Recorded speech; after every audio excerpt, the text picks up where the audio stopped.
네, 이제 두 번째 영상입니다. 우리 이제 그 위험 관리를 하는 각국의 이제 규제 기관에 대해서 한번 살펴보도록 하겠습니다. 우리 주요국의 이제 금융감독 제도를 보면 각국 특유의 금융제도에 따라서 조금씩 다르기는 하지만 대체로 금융감독원을 정부, 중앙은행 또는 별도의 독립법인에 부여하는 유형 중에 하나이며 그 조직 형태는 일부 민간 조직이 있긴 하나 대체로 정부 조직이거나 정부 산하 행정조직입니다. 금융감독원 우리 한국도 그렇죠. 그래서 이런 조직들, 금융감독권을 가진 조직들은 정부 조직이거나 정부 산하 행정 조직들이라는 거예요. 예를 들어서 일본의 금융청은 정부 조직이고요. 미국의 FRB, SEC나 독일의 바핀이라고 하네요. 캐나다의 OSFI 등은 공적 조직 또는 정부 산하 독립 행정 조직이래요. 그렇지만 영국의 FSA, 호주의 APRA 등은 정부로부터 독립된 또 공적 민간 조직이라고 하네요. 우리나라의 통합감독기구인 정부 조직인 금융감독위원회와 공적 민간 조직인 금융감독원으로 우리는 이원화가 되어 있습니다. 그래서 우리는 정부 조직인 금융감독위원회와 공적이긴 민간 조직이면 공적이죠. 그래서 금융감독원으로 우리나라는 이루어져 있습니다. 그래서 금융감독위원회가 뭔지, 금융감독원이 뭔지는 잠시 후에 이제 공부를 해볼 겁니다. 그래서 보면 각국의 이제 규제 기관입니다. 보면 미국의 FRB, SEC라는 이제 기구가 있고요. 일본의 또 FSA라는 또 이런 이제 정부 기구들이 있습니다. 제일 하단에 보면 이제 우리나라는 금융감독위원회가 있고요. 금융감독원이 있습니다. 이렇게 이제 금융 상품이나 금융기관을 관리, 감독하는 기구들이 이제 있다라는 거죠.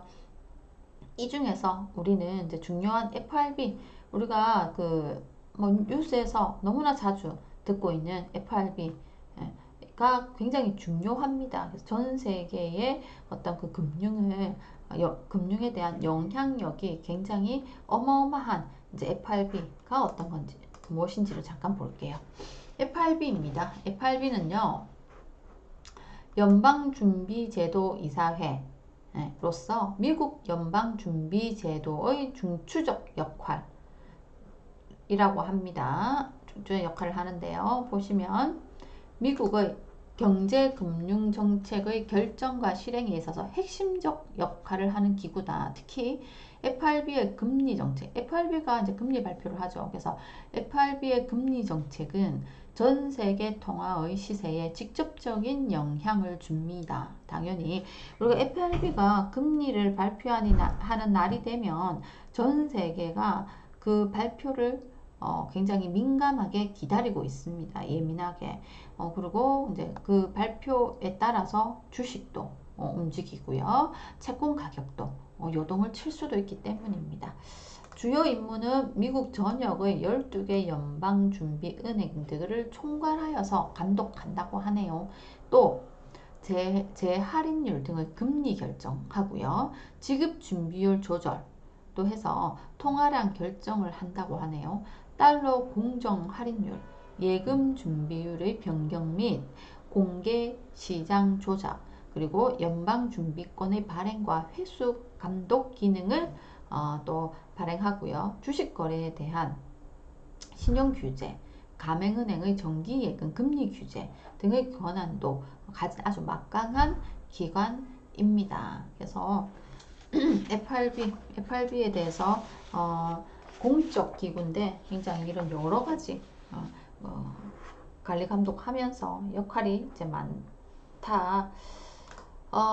이제 금융감독원 이제 보도록 하겠습니다.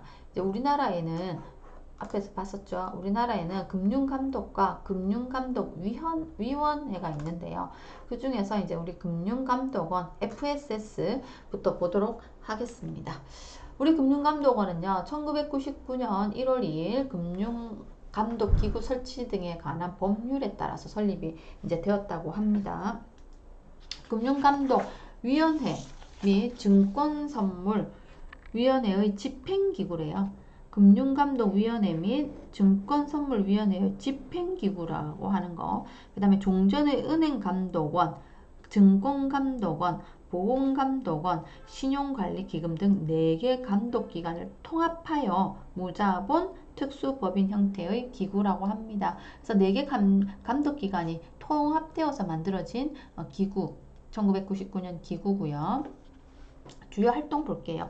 금융기관의 건전성을 확보하고 공정한 시장 질서를 확립, 금융소비자를 보호하기 위하여 각종 금융기관의 업무 및 재산 상황에 대하여 검사하는 기관, 그리고 위반 사항이 있는 경우 제재하는 기관입니다. 맞죠? 그래서 각종 금융기관의 업무 및 재산 사항에 대해서 검사하고 위반 사항이 있는 경우 제재를 가하는 기관이라고 이제 했습니다. 그래서 금융감독원 우리 기억하고요. 대다수 이제 금융 용어가 하나 넘어갔네요. 네, 그 다음에 이제 금융위원회에 대해서도 이제 우리 공부해 볼게요. 우리 금융위원회 FSC입니다. 건전한 신용질서와 공정한 금융거래 관행을 확립하고 예금자, 투자자 등 금융수요자를 보호함으로써 국민경제 발전에 기여하는 목적으로 국무총리 소속의 위원회라고 이제 나와 있습니다. 우리 FSC는요, 정부기구입니다. 그쵸? 우리 FSC는 정부기구, 국무총리 소속의 정부기구입니다. 빨간 글자 보시면요. 금융기관에 대한 감독과 관련된 규정의 제정, 감독과 관련된 규정을 제정하고 개정하고 금융기관의 경영과 관련된 인허가, 그 다음 금융기관에 대한 검사 제재와 관련된 주요 사항, 증권선물시장의 관리 감독 및 감시 등과 관련된 주요 사항 등 금융감독과 관련된 사무, 금융감독원의 정관 변경에 대한 승인, 금융감독원의 조직 및 기구에 관한 사항, 금융감독원의 예산 및 결산 승인, 금융감독원 직원의 보수기준 결정 등 금융감독원의 업무 운영 관리에 대한 지시, 감독과 관련된 사무 등을 관주. 그러니까 행정 업무를 좀 보시면 금융감독원의 업무 운영 관리에 대한 지시, 감독과 관련된 사무 등을 관장한다라고 되어 있는데요.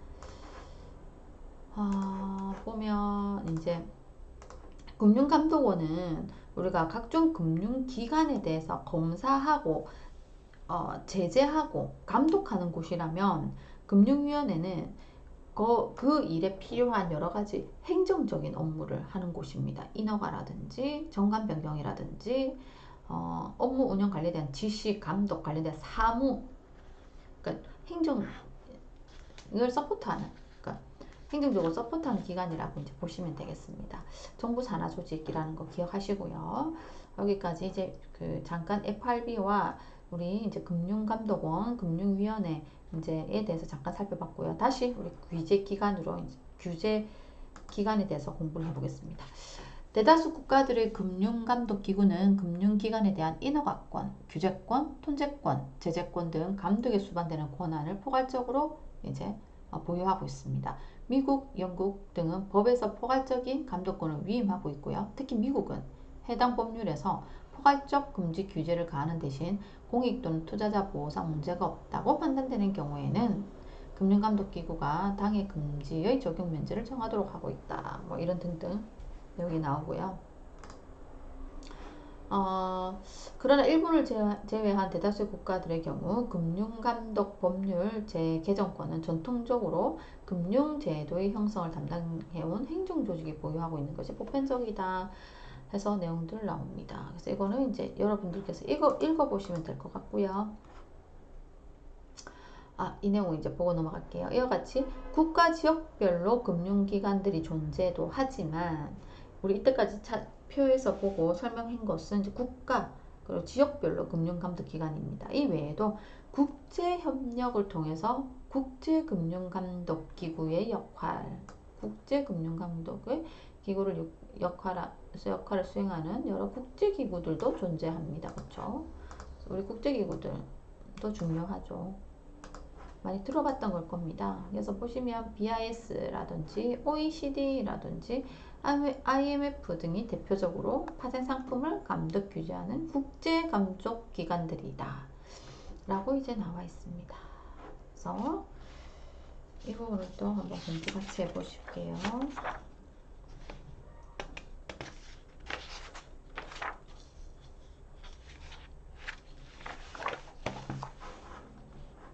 먼저 BIS입니다.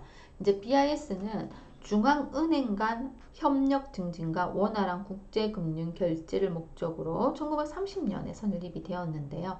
주요 정책 사항을 결정하는 총회, 운영을 담당하는 이사회 및 일반 업무를 담당하는 집행부로 구성이 되어 있다라고 하네요. 그래서 BIS는 중앙은행과 은행 간의 협력 증진과 원활한 국제금융 결제를 목적으로 합니다. BIS는 중앙은행 간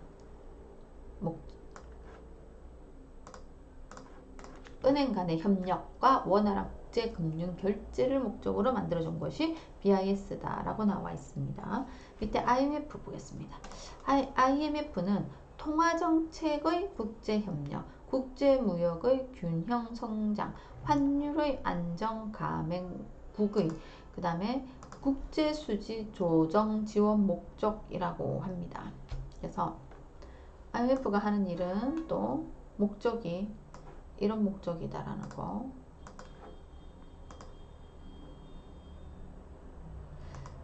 보면 IMF는 통화정책, 국제협력, 국제무역의 균형 성장, 환율의 안정, 그리고 이게 쉼표가 잘못됐다 맞죠? 환율의 안정, 그리고 가맹국의 국제수지 조정 지원 목적으로 이제 설립이 되었다. 그래서 통화정책의 국제협력, 국제무역의 균형 성장, 환율의 안정, 가맹국의 국제수지 조정 지원 목적 등으로 인해서 1945년도에 이제 세워졌다라고 하네요. 주요 정책 사항을 결정하는 총회 및 IMF 업무 운영을 담당하는 사무이사회 등으로 구성이 되어 있는데요. 다음은 이제 OECD 한번 보겠습니다. OECD는요, 세계 경제 성장, 개발도상국 원조, 무역의 확대 등을 목적으로 설립되어서 경제 정책의 조정, 무역 문제의 검토, 산업 정책의 검토, 환경 문제, 개발도상국의 원조 등을 이제 수행한다라고 합니다. 이런 목적들은 또 서로 이제 구분해서 좀 알아놓으시면 좋겠죠. 세계적으로 다양한 금융감독기구가 존재하지만 논문 이게 저희 교재 논문에서 제가 내용을 많이 따와서요. 이 내용은 삭제하고 보셔도 될 것 같습니다. 그래서 원조 등을 수행한다고 해서 OECD 내용까지 보시면 될 것 같습니다. 여기 국제감독기구인 BIS, IMF, OECD 그리고 미국의 대표적 규제기관인 FRB, SEC, CFTC, 그리고 영국의 FSA, 그리고 마지막으로 일본의 FSA 등을 이제 다음 표에서 이제 정리를 해볼 텐데요. 우리 교재 제가 나눠드린 PPT에 보면 다음 슬라이드에 이제 나와 있죠. 그래서 그 표를 살펴보면 각각의 감독기구들의 역할에 차이가 존재한다라는 거죠. 역할, 목적이 다르다는 겁니다. 한번 볼게요. 네. 제가 슬라이드에 넣어놨습니다. BIS입니다. 그래서 BIS는 각국의 중앙은행들 사이에 조정을 맡는 이제 국제기관이다. 그 다음 IMF는 환율, 국제 수지를 감시하고 이런 환율 안정, 환율 조정을 수행하는 기관이다. 이제 OECD는 세계 경제 성장, 개발도상국을 원조하고 무역의 확대 등을 목적으로 이제 설립된 그런 곳이고요. FRB는요, 미국 내의 이제 조직으로서 안전하고 유동적이며 안정적인 통화 공급 및 금융 시스템을 마련할 목적으로 설립된 미국 연방준비제도다라고 미국 연방준비제도의 최고 의사결정기구 라고 이제 했습니다. SEC는 증권시장을 규제하고 일반 투자자들을 보호하기 위해서 창립된 대통령 직속의 독립증권 기관이다 라고 이제 되어 있는데요.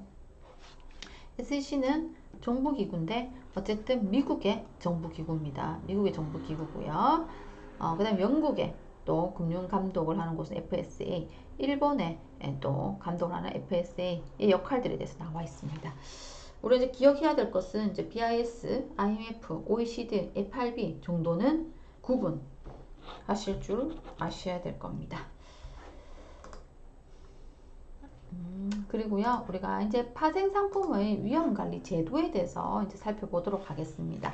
우리 파생상품을 관리하기 위해서 이런 여러 가지 발생하는 사건에서 보듯이 그런 위험들을 방지하기 위해서 가지고 있는 제도들이 있어요. 그래서 그런 어떤 제도들을 가지고 이런 위험을 방지하기 위해서 증권사들은 노력을 하고 있는가라고 본다면 이제 일일 정산 제도라는 걸 두고 있다고 합니다. 그래서 일일 정산 제도는 가격 변동에 따른 손익을 매일 정산한대요. 이게 뭐 일주일 쌓이고 한 달 쌓이면 손실이 굉장히 커지겠죠. 그래서 이걸 매일매일 정산해서 채무 불이행의 위험의 크기를 일일치로 제한한다라고 되어 있고요. 사전 위탁 증거금이라고 해서 일반 투자자에 대해서 주문 위탁 전에 증거금을 내야 됩니다. 그래서 우리가 증권사에 거래하려면 증거금 내야 된다라는 거. 파생상품 같은 거 계약하려면 증거금 내야 됩니다. 그 다음에 장중 추가 증거금이라고 해서 외부 충격 등에 의한 시황급변 또는 결제 회원의 일시적 결제 이행 능력 악화 시에 장중에도 추가 위탁 증거금을 이제 부여합니다. 그 다음에 이제 마진콜입니다. 증거금이 이러한 증거금들이 선물 가격의 하락으로 인해서 거래 개시 수준 이하로 하락하면, 그러니까 이게 증거금에 이제 그 비율이 있거든요. 그 비율 이하로 하락을 하면 추가 자금을 유치하게끔 연락이 옵니다. 추가 자금을 유치해서 당초 증거금 수준으로 회복시키도록 요구하는 것이 마진콜이라고 해서, 옛날에는 이 증거금 이하로 떨어지면 전화가 왔다고 해요. 그래서 콜이 붙어서 이거를 이제 마진콜이라고 부르는데요. 그러니까 그 채무 불이행의 위험을 없애기 위해서 일정 증거금을 예치하도록 하는데, 이 증거금이 어떤 비율 이하로 떨어지면 채워놓도록 연락이 옵니다. 그래서 요구하는데요. 그게 마진콜이다라는 겁니다. 그 다음에 이제 미결제 약정 제한이라고 해서 우리 계좌별로 미결제 약정 보유 한도를 설정하고 있다라는 거고요. 결제 이행 수단 확보. 증거금 제도라는 거. 제가 사전 위탁 증거금, 장중 추가 증거금, 그다음 마진콜 이런 게 증거금 제도죠. 그래서 증거금은 담보금 성격을 가지고 있는데 일일 정산에 대한 결제 대금이다. 그래서 이 증거금 제도를 일일 정산하면서 하루하루 체킹해서 채무 불이행의 위험의 크기를 일일치로 제한하는 겁니다. 그래서 증거금 제도, 우리 일일 정산 제도, 마진콜 다 이제 연결선상에 있는 제도들이죠. 그 다음 밑에 공동기금, 회원보증금, 결제적립금, 은행과의 차입약정 이런 건 읽어보시면 되고요. 그 다음에 위험고지제도입니다. 위험고지제는 제도란 파생상품 계좌 설정 시에 파생상품 거래 위험고지서 교부 및 설명하게 돼 있다.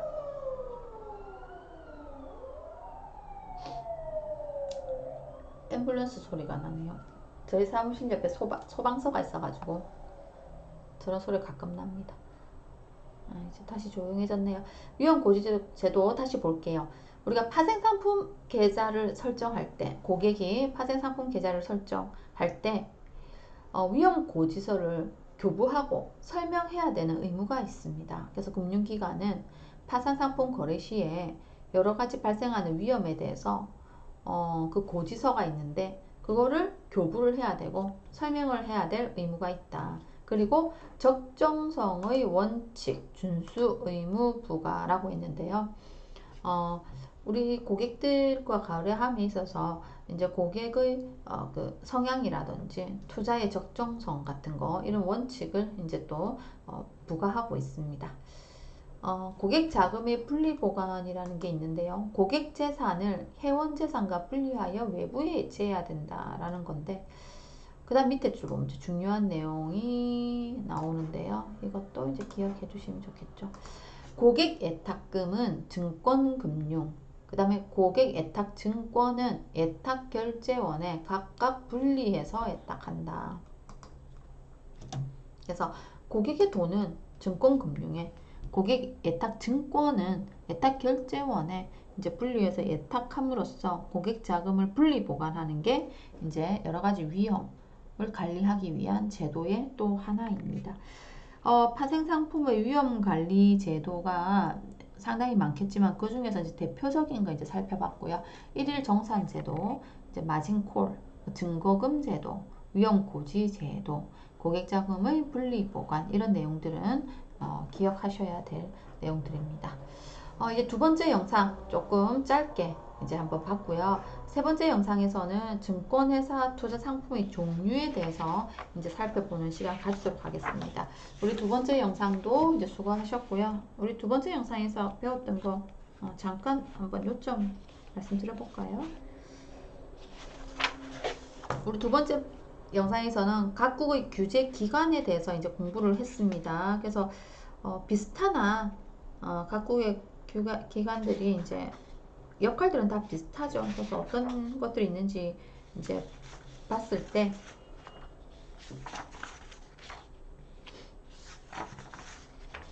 우리 미국에는 FRB라는 게 공적기구로서 FRB가 있었고 그 다음에 정부기구로서 SEC가 있었고 일본에서는 FSA라는 또 정부기구의 이제 감독기관이 있었고요. 뭐 다른 나라는 스킵하고요. 이제 한국에는 이제 정부기구로서 FSC라는 금융감독위원회가 있었고 그 다음에 이제 우리가 이제 특수법인 금융감독원 FSS라는 금융감독원이 있었고 이들의 역할에 대해서 이제 살펴봤습니다. 그리고 이런 주요 국의 금융감독기관이었고요. 뿐만이 아니라 국제협력 기구들도 있었다는 거죠. 그래서 국제협력기구에서는 BIS라든지 IMF라든지 OECD라는 이런 국제협력 기구들이 있었고 이들의 목적들을 우리가 이제 공부를 했었습니다. 그 외에는 이제 파생상품의 위험관리 제도에 대해서 이제 공부를 했습니다. 잠시 쉬고 세 번째 영상에서 금융 투자회사 증권회사 투자 상품의 종류에 대해서 공부를 해보도록 하겠습니다.